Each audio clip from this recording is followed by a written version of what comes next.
Hello and welcome back to EXPGaming with Pobble, going through the challenges. Quick site YouTube update, if you will. You might be wondering why we haven't released so much content this past few weeks, and that's because it's actually exam time for Rook. So Rook has been busy revising his little heart out, as he does he does economics up at university. So he's working on his exams. So he hasn't been able to produce as much content, but don't worry, I'm still here, so I can do the challenges with you. So it'll be a few more weeks, and then we'll be back doing the 2v2s again, and you'll get to see both of us back on the battlefield, and we all know that's what you want. But in the meantime, we have some challenges to complete. This is challenge number 5, Obliterate This, and it's a tricky one, a very tricky one. You have to be quite cunning. Let's just talk through it. So Liliana on 20 life, us on 2 life. So not a good start. Liliana has the Phyrexian Obliterator. So trample, and whenever a source deals damage to the Obliterator, that source's controller sacrifices that many permanents. So that's going to be pretty key here. Pretty key. Well, she has the Lumengrid Gargoyle, so that's just a 4/4 flyer, artifact creature as well. Right, taking a look at us, we have 4 creatures out, but they've all been arrested, so let's just hop into that enchantment. Arrest, nasty little enchantment, enchanted creature can't attack or block, and its activated abilities can't be activated. Basically makes anything that has been arrested useless, unless it's got a passive effect, but anything else makes it useless. So all of our creatures have been arrested.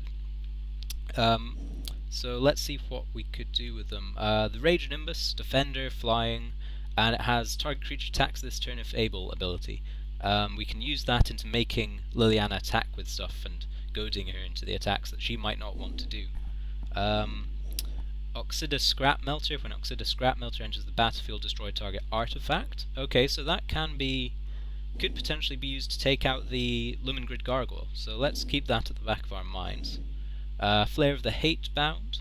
Undying. Whenever it dies, that creature deals damage equal to its power to target creature or player. Okay, that's quite good as well. And finally, the War Priest of Thune. So the War Priest of Thune, whenever it comes into the battlefield, I can destroy a target enchantment. That's going to be very handy for getting rid of all of these arrests. Then let's see, okay, War Priest of Thune in the graveyard. I think that's a red herring here, so let's just ignore the War Priest in the graveyard for now.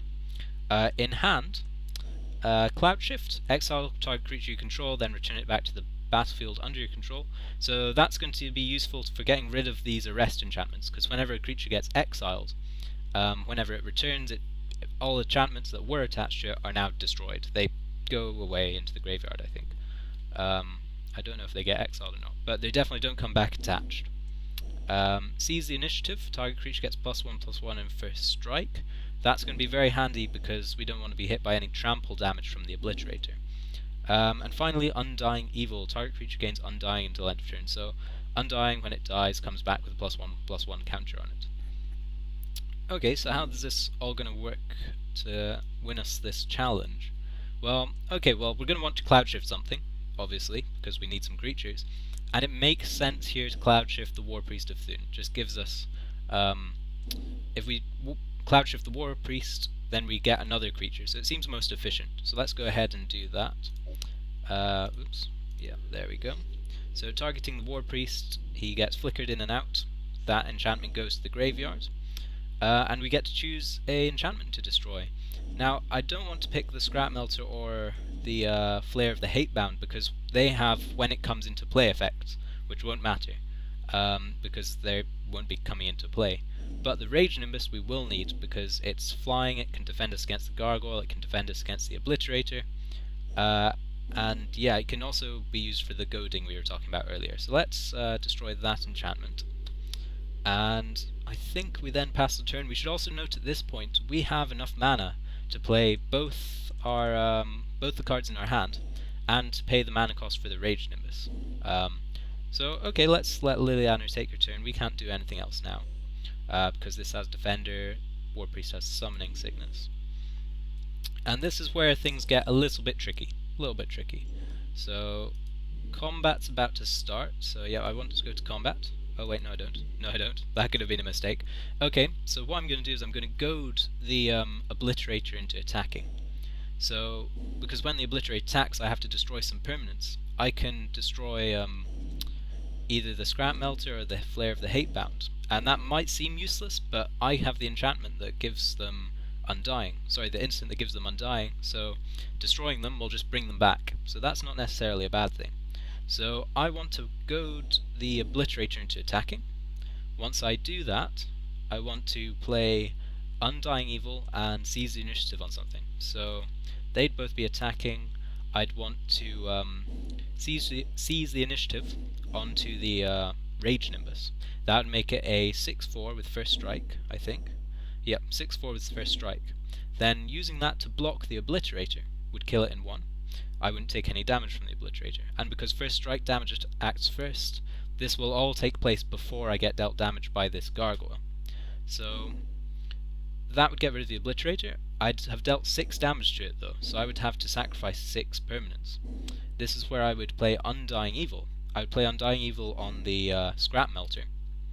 Then that Scrap Melter would be one of the things I destroy, because it would come back, be a 4-4, and would its come into play effect would occur, and I could destroy the Lumengrid Gargoyle, and this is all before it deals its combat damage, so we'd be fine on 2 health. So that's a lot of words. So if that was all a bit fast, don't worry, we're all about to see it in action. So where was I? Okay, so let's do this ability first. We want to goad the Phyrexian Obliterator into attacking. That's step 1. Now be very careful here. At the moment the mana tapping is all wrong, so we want to cycle round to the 2 mountains, because we're going to need the other 2 to play the cards in our hand. So activate that on the Obliterator like we discussed. There we go. Now they're going to come in, or at least the Obliterator is definitely going to have to come in. She'll probably attack with this Gargoyle as well, yep. Okay, now we put into motion the things that we discussed before. So Undying Evil on the Scrap Melter, and seize the initiative on the Rage Nimbus. So that just ensures that we don't get this trample damage dealt to us. Now all we need to do is block efficiently and we'll be fine. So blocking here will kill the Phyrexian Obliterator. Great. We'll destroy 6 permanents. Now it doesn't matter which 6 as long as we do destroy the Oxida Scrap Melter. Let's see, and since the Flare of the Hatebound has Undying anyway, we might as well sacrifice that, because it's useless at the moment, it's been arrested. So it makes sense to pick 1, 2, and then these lands, well, we don't want to kill any more of our creatures. These lands probably aren't going to be useful, we don't know what we're going to pick up. So let's see, we have 4 more to sacrifice, let's just pick 4 lands. There we go. Hopefully stuff comes back now. Okay, so Flare of the Hatebound, its ability was when it comes back I deal damage to creature or player, so I'm going to deal damage straight to Liliana. There's no point doing it to a creature because this Gargoyle is going to die anyway. So let's pick Liliana. Boom, for 5 damage. That's quite good. Oxida Scrap Melter, choose an artifact to destroy it. Well, we don't want to die. We'll kill that.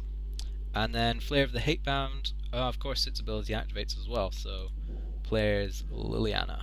That'll take another 4 damage, I think. Yep.